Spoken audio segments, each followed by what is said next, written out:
రాత్రికి రాత్రే మన దేశం దివాలా తీసే స్థితికి వస్తే మోస్ట్ ఎఫెక్టెడ్ పీపుల్ ఎవరు? పేదవాడికి ఎలాగో ఇల్లు ఉండదు, ధనవంతుడికి మన దేశంలో అప్పులు, విదేశాల్లో ఆస్తులు ఉంటాయి. మిగిలిన వాళ్ళు మిడిల్ క్లాస్, వాళ్ళు ఇండియాలోనే ఉంటూ ఇండియాకే ట్యాక్స్ కడుతూ తిరిగి ఇండియాలోనే ఇన్వెస్ట్ చేస్తారు. అలాంటి ఈ మిడిల్ క్లాస్ పీపుల్స్ కి మన గవర్నమెంట్ నుంచి తిరిగి ఏం వస్తుంది? 2014లో పదవిలో లేని బీజేపీ గవర్నమెంట్ యొక్క లీడర్ నరేంద్ర మోడీ గారు ఈ విధంగా అన్నారు. सामान्य मानवीय के जीवन पर बोझ बनी, अफसरशाही की लगाम बढ़ती चली जाती, उसमें एक नए तरीके से देख करके रिफॉर्म लाने की समय की मांग है. మిడిల్ క్లాస్ ప్రజలకి ట్యాక్స్ బర్డెన్స్ చాలా ఎక్కువగా ఉన్నాయి కాబట్టి నేను పదవిలోకి రాగానే ఈ ట్యాక్స్ ని తగ్గించడం కోసం ఏదో ఒక రీఫార్మ్ తీసుకువస్తాను అని చెప్పారు. ఇది చెప్పి సుమారుగా 10 సంవత్సరాలు అవుతుంది. అప్పటి నుంచి ఇప్పటి వరకు ఏం మారింది? మన దేశంలో జాబ్స్ లే ఆఫ్స్ చాలా జరిగాయి. శాలరీ ఇంక్రిమెంట్ కాదు కదా, శాలరీస్ తగ్గడం కూడా జరిగాయి. ఇవన్నీ దేని వల్ల? కార్పొరేట్ ఆఫీసర్స్ కి వాళ్ళు చేస్తున్న బిజినెసెస్ లో వచ్చిన లాభం అంతా గవర్నమెంట్ కి ఇస్తుంటే ఈ కార్పొరేట్ ఆఫీసర్స్ కి శాలరీస్ ఇవ్వడానికి డబ్బులు ఎక్కడి నుంచి వస్తాయి? మన దేశంలో చాలా ప్రముఖ వ్యాపార వ్యక్తులు ట్యాక్సెస్ ని ఎగ్గొడుతున్నారు. మనందరమే ప్రతిరోజు 9 to 5 జాబ్స్ కి వెళ్తాం. జాబ్ కి వెళ్లాలన్నా, జాబ్ నుంచి ఇంటికి రావాలి అన్నా రోడ్డు ట్రాఫిక్స్ లో ఇరుక్కుపోతాం. ట్రాఫిక్ అనేది కామన్, కానీ ఆ రోడ్స్ పై ఉన్న పాట్ హోల్స్ కామనా? ఇలాంటి రోడ్స్ కి మనం కట్టేది టోల్ ట్యాక్స్, మనం నడపడానికి కావాల్సిన వెహికల్స్ పై కట్టేది రోడ్ ట్యాక్స్. ఇలా చెప్పుకుంటూ పోతే మన రోజువారీ అవసరాల్లో చాలా ట్యాక్సెస్ కడుతున్నాం. కొన్ని సందర్భాల్లో మనం సంవత్సరానికి 12 నెలలు కష్టపడితే దాదాపుగా 3 నుంచి 4 నెలలు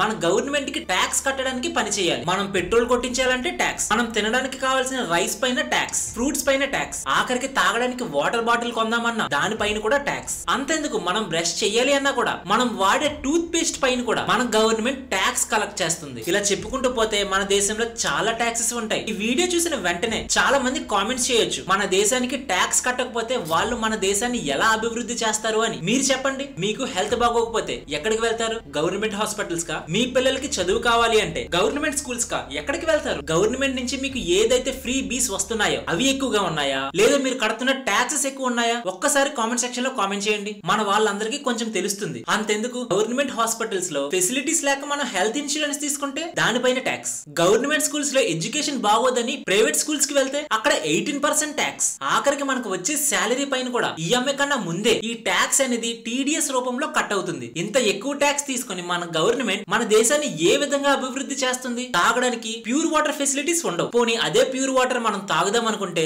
వాటర్ ప్యూరిఫైర్ పైన ట్యాక్స్. అంతెందుకు, స్వచ్ఛమైన గాలి కోసం ఎయిర్ ప్యూరిఫైర్ కొందామన్నా కూడా దానిపైన కూడా ట్యాక్స్. అసలు మనం ఎయిర్ ప్యూరిఫైర్ కొనడానికి రీజన్ ఏంటి? గవర్నమెంట్ మన నేచర్ రిలేటెడ్ గా ఏదైనా కేర్ తీసుకుని ఉంటే స్వచ్ఛమైన గాలి నేచర్ ద్వారానే వస్తుంది కదా, మనం ఎయిర్ ప్యూరిఫైర్ కొనాల్సిన అవసరమే లేదు. ఆఖరికి అప్పుడు కూడా ఎయిర్ ప్యూరిఫైర్ కొందామంటే మనం ఖచ్చితంగా కట్టాల్సింది ట్యాక్స్. మన గవర్నమెంట్ ఇంత ఎక్కువ ట్యాక్స్ తీసుకోవడానికి గల కారణాలు ఏంటి? గత 10 సంవత్సరాలుగా బీజేపీ గవర్నమెంట్ ఈ ట్యాక్సెస్ తీసుకుంటూనే ఉంది. అప్పటి నుంచి ఇప్పటి వరకు మన లైఫ్స్ ఎలా మారే? 10 సంవత్సరాల క్రితం 10,000 సంపాదిస్తున్న వ్యక్తి ఈ రోజు ₹1,00,000 సంపాదించొచ్చు. కానీ 10,000 సంపాదిస్తున్న టైంలో తను ఎటువంటి ట్యాక్సెస్ కట్టేవాడు కాదు. కానీ ఇప్పుడు సంపాదిస్తున్న ప్రతి రూపాయిలో ఖచ్చితంగా ట్యాక్స్ అనేది కట్టాల్సిందే. ఇంత ట్యాక్సెస్ తీసుకొని మన దేశాన్ని ఏమైనా అభివృద్ధి చేస్తున్నాయి అంటే చేస్తున్నాయి. మన దేశం యొక్క ఇన్ఫ్రాస్ట్రక్చర్ ని చాలా డెవలప్ చేస్తున్నాయి, కానీ అవి వెంటనే కూలిపోతున్నాయి. రీసెంట్ గా ఎయిర్పోర్ట్స్, బ్రిడ్జెస్, ఫ్లైఓవర్స్ చాలా చోట్ల కూలిపోయాయి. సరే, ఈ ట్యాక్స్ అంతా కట్టేది శాలరీ పీపుల్స్ కే కదా అని మీరు అనుకోవచ్చు, కానీ ట్యాక్సెస్ లో అది ఒక చిన్న భాగం మాత్రమే. మన దేశంలో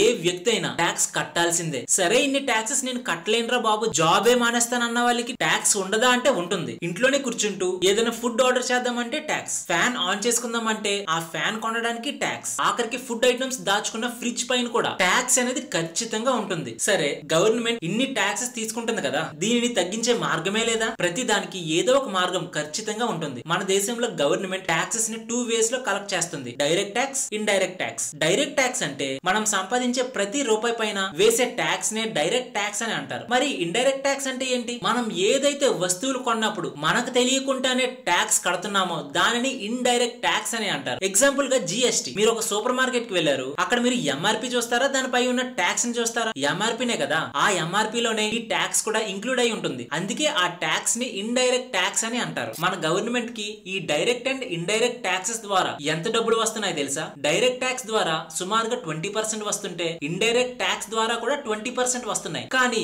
ఈ ఇండైరెక్ట్ ట్యాక్స్ ఏదైతే ఉందో అది మన దేశ ప్రజలందరూ కడుతున్నారు, డబ్బు ఉన్నవాడైనా లేనివాడైనా. కానీ ఈ డైరెక్ట్ ట్యాక్స్ అనేది మన దేశంలో ఉన్న అంత జనాభాకి కేవలం 1 to 2% మాత్రమే ఈ డైరెక్ట్ ట్యాక్సెస్ ని కడుతున్నారు. సరే కదా, ఈ డైరెక్ట్ ట్యాక్స్ చాలా తక్కువ మందే కడుతున్నారు కదా. ఈ డైరెక్ట్ ట్యాక్స్ ని తీసేసి ఈ ఇండైరెక్ట్ ట్యాక్స్ ని ఒక్కటే ఉంచితే ఏమవుతుందో చూద్దాం. ఫస్ట్ మనకు వచ్చే శాలరీ పెరుగుతుంది, ఎందుకంటే టీడీఎస్ కట్ అవ్వదు కాబట్టి. ఆ పెరిగిన శాలరీని ఏం చేస్తాడు? చిన్న కార్ కొందాం అనుకున్నవాడు లగ్జరీ కార్ కొంటాడు, టీవీ చూద్దాం అనుకునేవాడు మూవీ థియేటర్ కి వెళ్లి చూస్తాడు, చిన్న మొబైల్ కొందాం అనుకున్నవాడు పెద్ద మొబైల్ కొంటాడు. ఇలా ప్రతి వ్యక్తి డబ్బులు కొంచెం ఎక్కువ స్పెండ్ చేయడంతో వాళ్ళకి ఇండైరెక్ట్ ట్యాక్సెస్ కూడా ఎక్కువ వస్తాయి. గవర్నమెంట్ ఇలా కూడా ట్యాక్సెస్ అనేది కలెక్ట్ చేయొచ్చు. ఇలా ప్రజలు ఖర్చు పెట్టడం ద్వారా కూడా మన గవర్నమెంట్ జీడిపి పెరుగుతుంది కదా, అండ్ మన ఎకానమీ కూడా గ్రో అవుతుంది. ఫైనల్ గా గవర్నమెంట్ ట్యాక్సెస్ తీసుకోవడానికి గల కారణాలు ఏంటి? మన ఇండియన్ ఎకానమీని పెంచడం. అదే కదా మనం కూడా ఇలా చేస్తున్నాం. ప్రజల స్పెండింగ్ నేచర్ పెరుగుతుంది, ప్రతి వస్తువుకి డిమాండ్ అనేది పెరిగి కంపెనీస్ అని మన దేశానికి వస్తాయి. వచ్చిన తర్వాత జాబ్స్ అనేవి క్రియేట్ అవుతాయి. ఆల్రెడీ ఉన్న జాబ్స్ కి సాలరీస్ అనేవి పెరుగుతాయి, కంపెనీస్ కి ప్రాఫిట్స్ వస్తాయి, వచ్చిన ప్రాఫిట్స్ లో ట్యాక్సెస్ కడతాయి. చాలా మంది బిజినెస్ మ్యాన్స్ బ్లాక్ మనీ ఎందుకు దాస్తారు? ఈ ట్యాక్సెస్ గురించి భయపడే. సో ఎప్పుడైతే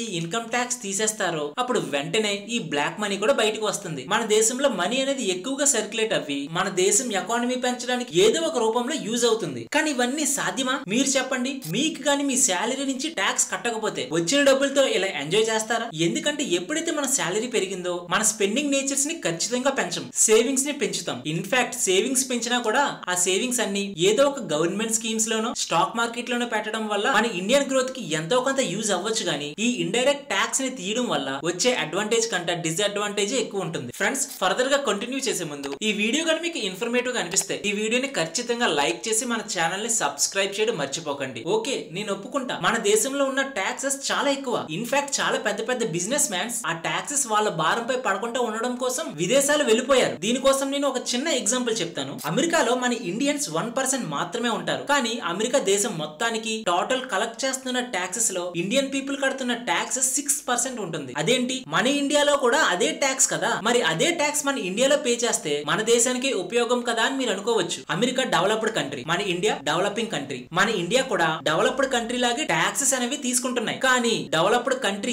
ఏదైతే క్వాలిటీ ఆఫ్ లైఫ్ ఇస్తుందో అది మన గవర్నమెంట్ వాళ్ళకి అదే క్వాలిటీ ఆఫ్ లైఫ్ ని మన ఇండియాలో ఇస్తుందా? అది మీకే వదిలేస్తున్నా. సరే, మన ఇండియాలో ఇన్ని ట్యాక్సెస్ ఉన్నాయి కదా, వీటిని మనం ఎలాగో కట్టకుండా ఆపలేం. అలాగని ఈ ట్యాక్సెస్ ని గవర్నమెంట్ ఆపలేదు. మరి ఏం చేయాలి? ఫస్ట్ ఆఫ్ ఆల్ ఈ ట్యాక్సెస్ సిస్టమ్ ఏదైతే ఉందో ఈ స్ట్రక్చర్ మొత్తాన్ని కొంచెం సింప్లిఫై చేయాలి. అంటే స్టాండర్డ్ డిడక్షన్స్ కొన్ని ఉంటాయి కదా, వాటిని కొంచెం సింప్లిఫై మెథడ్ లో చేస్తే మనలాంటి మిడిల్ క్లాస్ పీపుల్స్ కి కొంచెం ట్యాక్స్ రిలీఫ్ అనేది వస్తుంది. సెకండ్, డిజిటల్ ట్యాక్స్ సిస్టమ్ ని కొంచెం ఇంప్రూవ్ చేయాలి. ఇలా డిజిటల్ ట్యాక్స్ సిస్టమ్ ని ఇంప్రూవ్ చేయడం వల్ల మన దేశంలో చాలా కరప్షన్ అనేది తగ్గే అవకాశం ఉంటుంది. అండ్ ఫ్యూచర్ లో ఏ ప్రాబ్లం వచ్చినా గవర్నమెంట్ కి ఈ ట్యాక్స్ ఫైలింగ్ రిలేటెడ్ గా ప్రతిదీ డిజిటల్ రూపంలో ఉండడంతో వాళ్ళకు కూడా చాలా ఈజీ అవుతుంది. ఎవ్రీ ఇయర్ బడ్జెట్ ఎలాగైతే మనకు పెడుతున్నారో అలానే వాళ్ళు యూజ్ చేసిన ప్రతి రూపాయిని విత్ ప్రాపర్ ఎవిడెన్స్ తో మన ప్రజలకు చూపిస్తే మేబీ మనం కట్టే ప్రతి ట్యాక్స్ పై కరప్షన్ అనేది తగ్గే అవకాశం ఉంటుంది. Third, tax reliefs on middle class people. Present మనం కడుతున్న ట్యాక్సెస్ చాలా ఎక్కువ. వాటి రిలేటెడ్ గా ఎవరైతే మిడిల్ క్లాస్ పీపుల్స్ కానీ తక్కువ సాలరీడ్ పీపుల్ గానీ ఉంటారో వాళ్ళకి మాత్రమే కొంచెం రిలీఫ్ ఇస్తే బాగుంటుంది. నేను వీడియో స్టార్టింగ్ లో చెప్పినట్టు మన దేశంలో డైరెక్ట్ ట్యాక్స్ అనేది కేవలం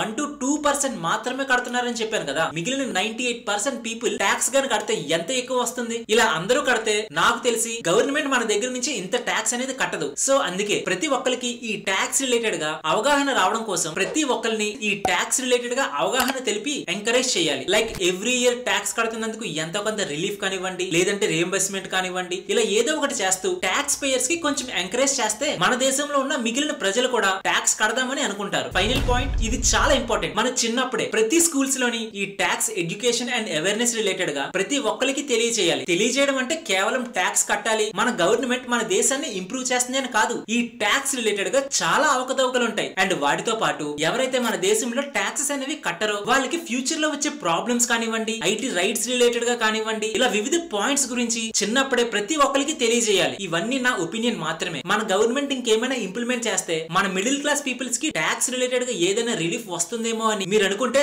ఆ సొల్యూషన్ కూడా కామెంట్ సెక్షన్ లో కామెంట్ చేయండి. మనం ట్యాక్సెస్ కట్టకపోతే డెవలపింగ్ దేశంగా ఉన్న మన ఇండియా ఆ డెవలపింగ్ కూడా ఆగిపోతుంది. అలాగని మన ప్రజలపై అంత ట్యాక్సెస్ వేసి కూడా మనకి ఆ క్వాలిటీ ఆఫ్ లైఫ్ ని గానీ ఇవ్వకపోతే అది ఏ మాత్రం కరెక్ట్ కాదు. ఇది కేవలం నా ఒపీనియన్ మాత్రమే. మీకు గానీ ఈ ట్యాక్సెస్ రిలేటెడ్ గా ఏ మాత్రం ఇంట్రెస్ట్ ఉన్నా కామెంట్ సెక్షన్ లో ఖచ్చితంగా కామెంట్ చేయండి. మన ఇండియన్ గవర్నమెంట్ కి ఈ ట్యాక్స్ రిలేటెడ్ గా ఎన్ని సొల్యూషన్స్ ఉన్నాయో రీసెర్చ్ చేసి ఫుల్ డీటెయిల్ వీడియోస్ తో ఖచ్చితంగా మీ ముందుకు వస్తా. ఇది ఫ్రెండ్స్ మన వీడియో. ఈ వీడియో గానీ మీకు నచ్చినట్లయితే వీడియోని మీ ఫ్రెండ్స్ అండ్ ఫ్యామిలీ మెంబర్స్ కి ఖచ్చితంగా షేర్ చేయండి. వీడియోని లైక్ చేసి మన ఛానల్ ని సబ్స్క్రైబ్ చేయడం అస్సలు మర్చిపోకండి.